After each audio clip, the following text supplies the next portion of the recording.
We are here with a prospect guru. He's going to talk Twins prospects with us, Aram Leighton, on today's episode of Locked On Twins.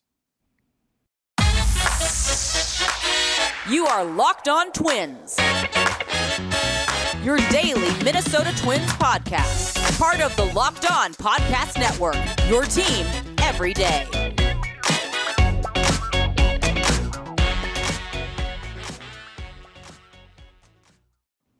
And welcome to the Locked On Minnesota Twins podcast. Today is Friday, I think May 14th. I'm your gracious host, Nash Walker, here with Aram Leighton, our prospect guru. Aram is he's doing a new endeavor. He was at Locked On MLB Prospects. I've been reached out to. People want to hear from Aram, of course, because last time he was on, it was 2020. I think it was the middle of the shutdown. We were talking about Alex Kirilloff, who had not yet debuted. We'll talk about Kirilloff and so many more today. Aram, how you doing, man? And tell us a little bit about what you're doing and where people can find your work. Yeah, man, I'm doing great. Good to be back on. It's crazy how different the Twins look between the last two outings on here, and a lot to talk about. But yeah, I just put out our top 100 prospect list at justbaseball.com, and you can go see a lot of write-ups on several big name prospects with the Twins that are now at the big league level. So justbaseball.com. Also have the Call Up, which is my new prospect podcast, which I'm very excited about what we got going on over there. And of course the Just Baseball show as well, which is where you can keep up with all of our stuff. But yeah, very excited to talk prospects because the Twins are in a cool spot of bringing in some experienced, established big league talent, but also having those young guys either getting close to the big leagues or already up there, which is makes them one of the most fun teams to watch in baseball for me. Aram was a Twins supporter this offseason, wrote that maybe the Twins are a potential contender. Got some pushback from Twins fans, but so far he looks like he's dead on. 18-11 the Twins are.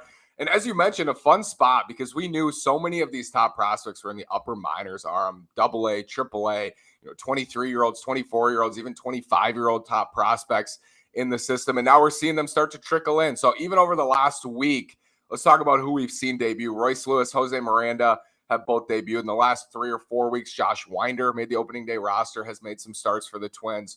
What have you thought overall from the guys who've debuted so far out of this system? So there's so many different places to start. I'll start with Royce Lewis just because I want to get out in front of this one here.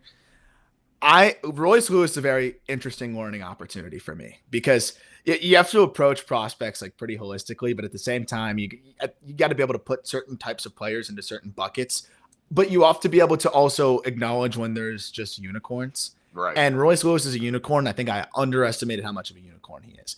And by that, I mean, after a rocky start, after looking at his swing and inconsistencies there and the moving parts and all those things there, and then the injuries and then the ACL, I'm like, okay, this guy already has a lot of moving parts to his swing and now these injury concerns. But Royce Lewis is a freak athlete who has all the intangibles, who, was taken first overall for a reason. I think I was a little bit too quick to go off of Royce Lewis. And I'm going to wear that one because everything I saw from Royce Lewis in the minors, in the spring, and now at the big league level is a testament to what kind of a hard worker he is. His swing is totally different. He's healthy. His approach has improved. And what stands out the most to me is a guy that had all these moving parts.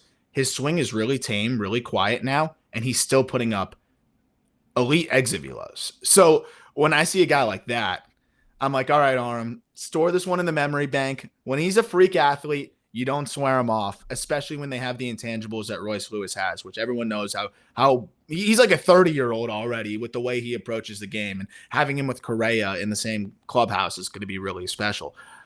That was a good learning experience for me because Royce Lewis is going to be a good big leaguer for a long time, and I will wear that one. I swore him off maybe a little bit too soon.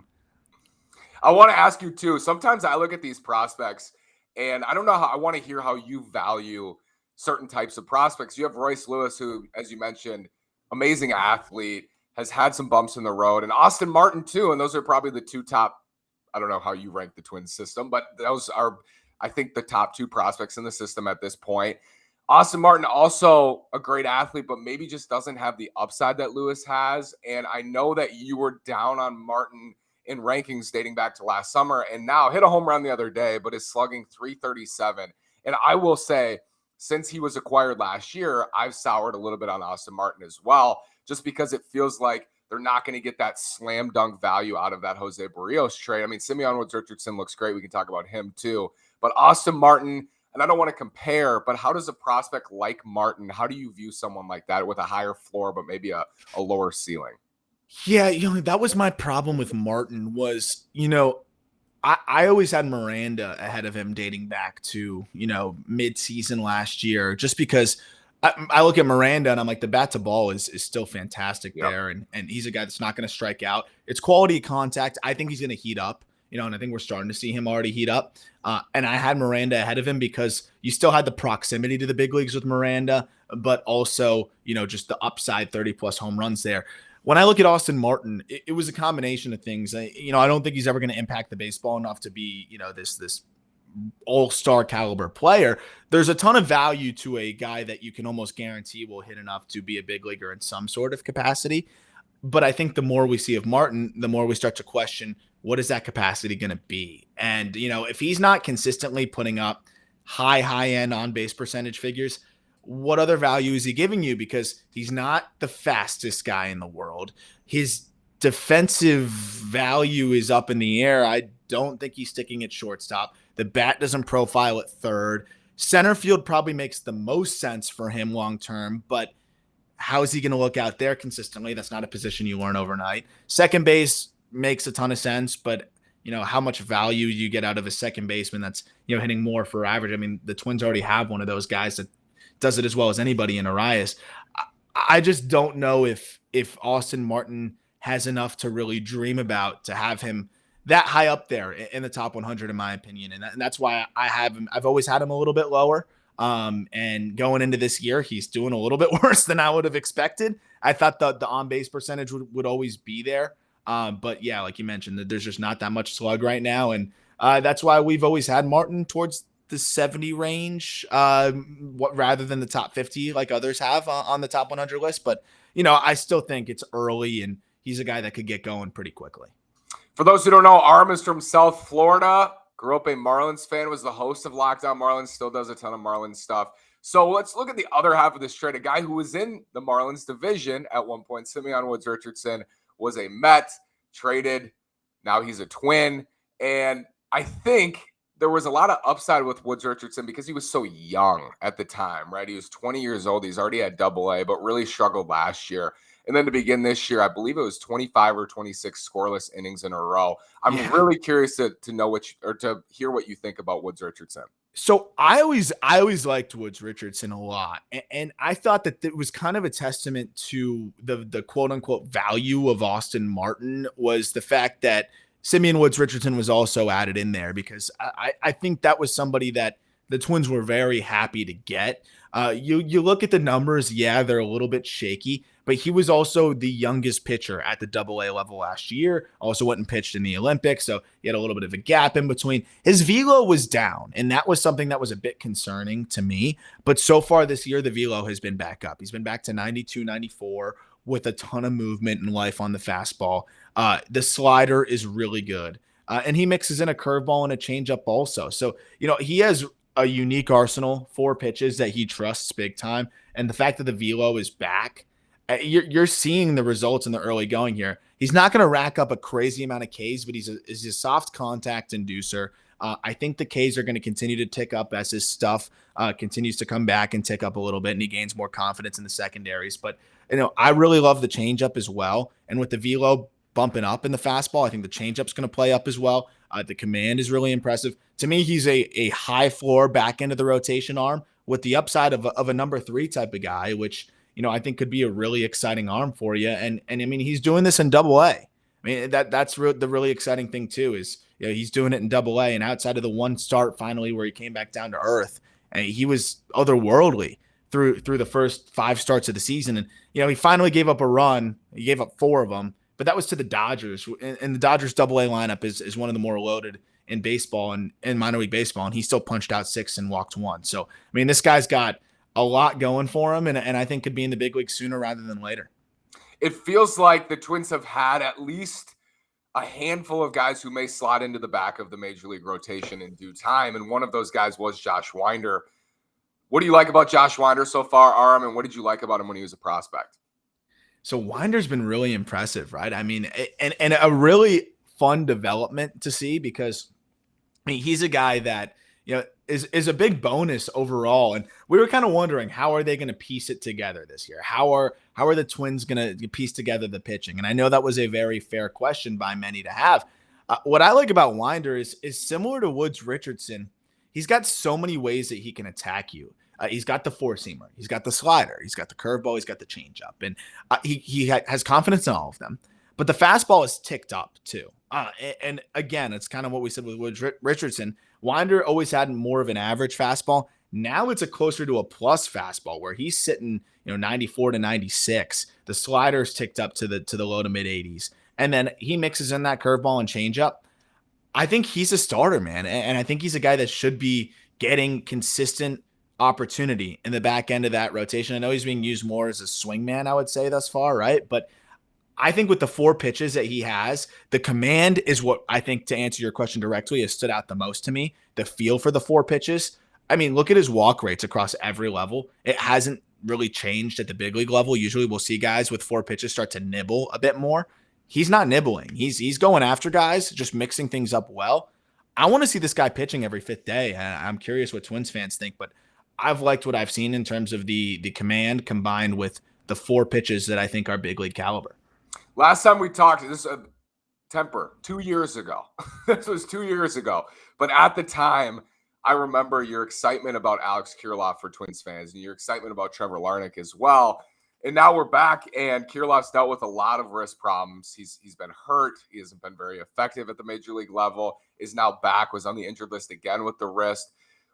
Do you think Kirilloff still has enough in the way of, bat to ball and contact skills, if the power's not there, to still be a good corner outfielder or first baseman at this point? Yeah, I do, man. It's just like, I can't emphasize enough how much a wrist injury really hampers your swing and really hampers your power. It really just makes you unable to get that whip and that explosion that you want to get in the box. And it's been really unfortunate because Kirilloff, I really think, is one of the guys that's on the brink of breaking out every time. And then something happens, another twinge, and he gets hurt and he goes down. Like, he's still just 24. I've seen everything I need to see at the minor league level to believe in this guy's bat to ball skills. And I believe in the power. It's just, you can't tap into that when your wrist keeps getting messed up and you keep getting injured and you can't find a groove. For me, it's all about the health. I have very little question about his ability at the plate. I just hope he can stay healthy, because for me, he's as safe as it gets bat wise. I just hope that he can, stay healthy and continue to try to find that momentum, because he just, every time it seems like he's about to get going, something comes up again. One of the best stories so far for the Twins, Trevor Larnach just went on the injured list as well with a groin strain. But before he went on the injured list, hitting the lights out of the ball. And then we saw in the first half last year was great. And then the league adjusted and he was poor in the second half. Also had a hand wrist problem in the second half. We finally heard about, you always hear about the injuries, a year later sometimes. But so far this year, looks healthy, at least before the groin, and was hitting the ball very, very well. And if I remember correctly, Larnach was a guy you really liked as well in this system. Yeah, and look, swing and miss is going to be part of the game with Trevor Larnach, right? You know he's going to be a guy that's going to flirt with the 30% K rate. But the thing with Larnach is he's a threat to hit the ball hard every single time. What's surprising is that he's actually been productive without hitting home runs thus far, which stands out. But again, it's 9 doubles, which I think with the baseball and some other things that's impacting the direct home run power. But he's an extra base hit threat all the time. He's 6'4", 225 pounds. The swing I really like. I think it's more approach that he continues to iron out. It seems like sometimes he's a little bit lost at the plate, especially against lefties, but he continues to shorten up, trying to make more consistent contact. The exit velos are elite. The power is really exciting. What I like the most about Larnach is that he's hitting the breaking ball better than ever at the big league level. And that's a testament to his body control. It's a testament to his pitch recognition, improved approach. And that could be a big differentiator for him now, right? He's always been a guy that pummels fastballs, but now he's hitting breaking balls. Now he's staying back better. Now he's recognizing spin better. That's a huge development. He's going to be a strikeout guy, but if he can hammer the mistakes, hammer the hangers, and continue to pummel fastballs, he'll be productive enough because his slugging on contact is always going to be top of the line. I'm excited about Larnach, and I think that's a guy you probably protect from lefties a little bit, but could be a very productive bat for you right away, deploying him in like a platoon type of situation. I'm bouncing around, Aram. We're going pitching. We're going back to the lineup. We're going pitching lineup. Where did you have Jordan Boskovic in your latest top 100 at Just Baseball? And if you did, why? And if you didn't, why not? So he just missed.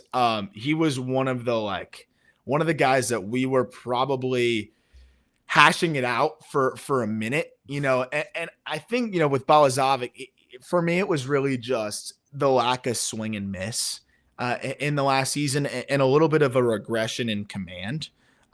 Those two things made me a little bit nervous, and I still really like Boskovic, and I think he could help the Twins as soon as this year. But it's a herky-jerky motion that I just saw when I'm watching start to start last year. I'm like, okay, it's a little herky-jerky. The command's taking a step back, and he's not getting swings and misses quite at the level that he was getting before. That was just a bit concerning to me in terms of top 100 caliber.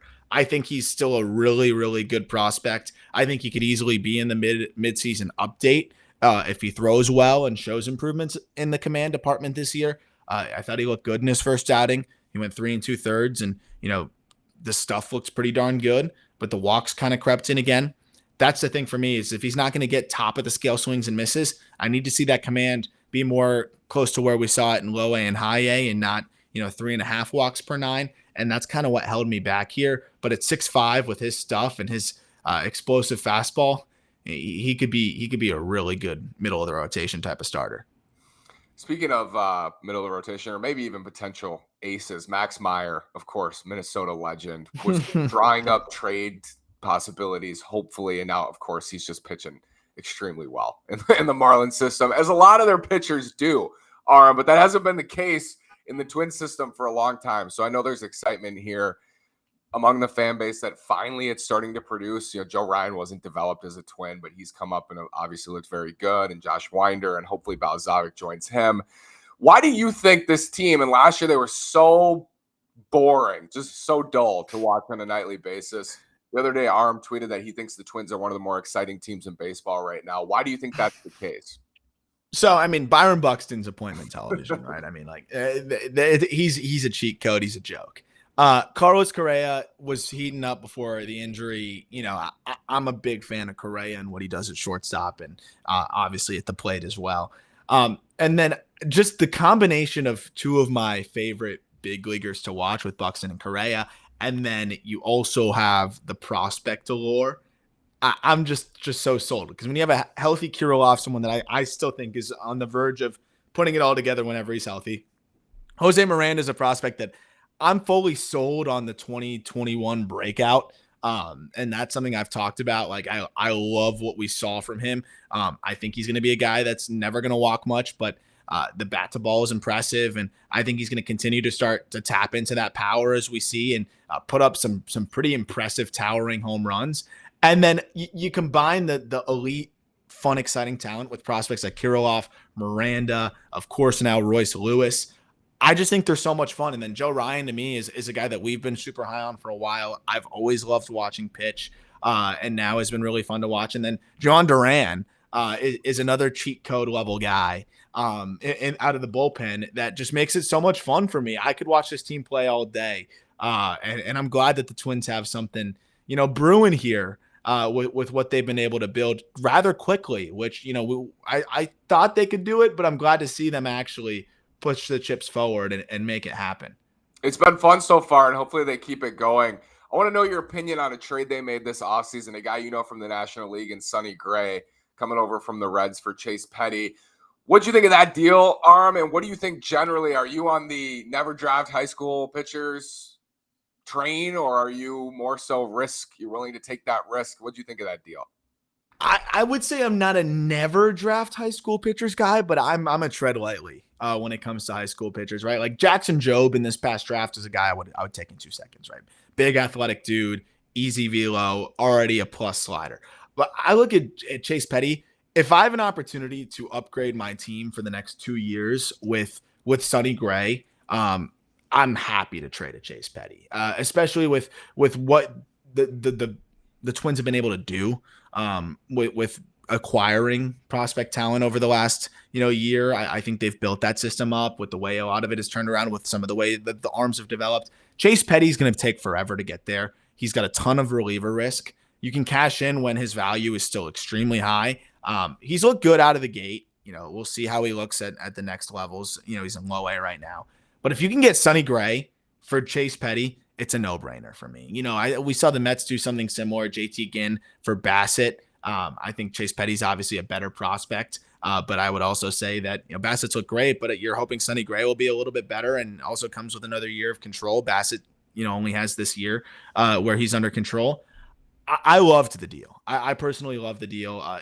Chase Petty could be really exciting, but could is the big word. And if Sonny Gray's healthy, he is instantly an impact frontline starter for you, which is a difference maker for a team that's trying to win now and convince Carlos Correa it's worth hanging around.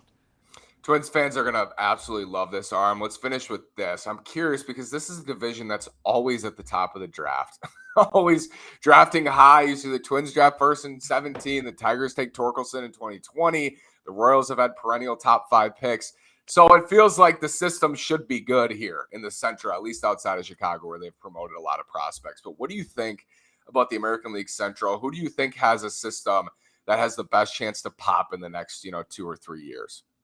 I think the Guardians underratedly have maybe the second best farm system in baseball. Wow. It is so deep. When we made the top 10 for them, there was 10 other guys I wanted to write about. They have one of the most insane farm systems I've seen in a while. That's the only team I really would say, like in that division, that is a legitimate threat to have one of the most insane farm systems. The Tigers are going to graduate Riley Green, and they're going to graduate, Torkelson. And outside of that, they have Joe, but that's about it. The White Sox are probably the worst farm system in baseball. The Royals, their pitchers continue to flame out. It's a good system, but they called up Witt. They called up Melendez. It doesn't compare. I think it's Guardians and then Twins. And the Guardians are in their own world with their farm system right now. But I think the Twins have a lot of exciting pieces and aren't far behind. But yeah, to answer your question, the Guardians have 20 prospects I'm interested in. It's pretty insane what they've been able to develop middle infield wise and pitching wise. Wow. I mean, it's a little scary to hear, but it feels like they need to package some things and go out and get somebody, right? We've seen the Twins in like the 13 to 18 range, I think, generally, but they will also graduate a bunch of guys. Aram, is there anybody in this Twins system you think people are looking over, or maybe he's so overrated that he's underrated? Is there anybody in the system you've seen that excites you more than maybe Twins fans would be otherwise? So someone that I've always liked that I've been surprised does not get as much airtime, if so to speak, is Spencer Steer. Spencer Steer is someone I've always been a fan of, and the guy continues to hit at every stop. Made an adjustment. He used to be a bit more of a quiet toe tap guy, got more into his backside, got his lower half more involved and is tapping into more power because he always was a bat to ball guy. Now we're seeing the power tick up. And last year he hit 24 homers. This year he has 4 through the first 25 games in Double-A. He's hitting 320 with a 400 on base and a 16.7% K rate. He walks. He's pretty dynamic in the infield. He can play second. He can play third. He can play first if you need him to. I think he's capable of playing a corner outfield if you really wanted to throw him out there.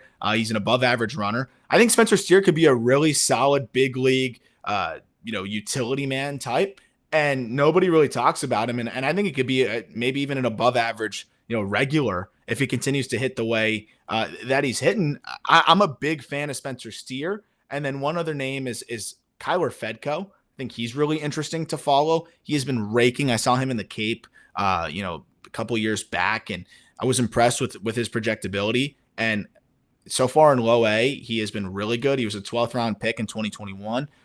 hitting 317, showing great bat to ball, and could be an interesting guy to follow as well. Awesome. I agree on Steer. I mean, we had Spencer on the show, and I told him that he was called the best kept secret in the Twins system. And actually, there you go. My bold prediction is I think Steer ends up having a better major league career than Austin Martin, but people may not. I don't think that's crazy at all. Yeah. I think that it's possible. We've seen the all-around game, and Jose Miranda in that category as well. Someone who is more contact-oriented, added power is exciting to see. Aram, thank you so much. Aram Leighton from New York, ladies and gentlemen. He is out there in the Big Apple, killing it for Just Baseball. Check it out. Just Baseball is awesome. It's a great crew. A lot of Locked On guys or former Locked On guys. Aram, thank you so much. Twins fans are going to absolutely eat this up. So thank you, sir, and we'll talk again soon. Thanks for having me, man. And one last pitching shout out, Louis Varlin. Throws Louis cheese. Varlin. Louis Varlin. St. Paul, Minnesota. What do you think? I love the fastball, dude. It has crazy life. Explodes out of his hand. Had to give one more. Louis Varlin with the fastball changeup slider combination. Look out for that guy. But no, thanks for having me on, Nash. Would love to do it again. And I'm really excited about this Twins team. So look out for maybe a Twins follow-up piece soon. If you didn't already love Aram, he then drops a St. Paul, Minnesota native, Concordia St. Paul Twins prospect at the end of the show, just to leave you on that note. So thanks again, Aram. We'll talk soon, brother.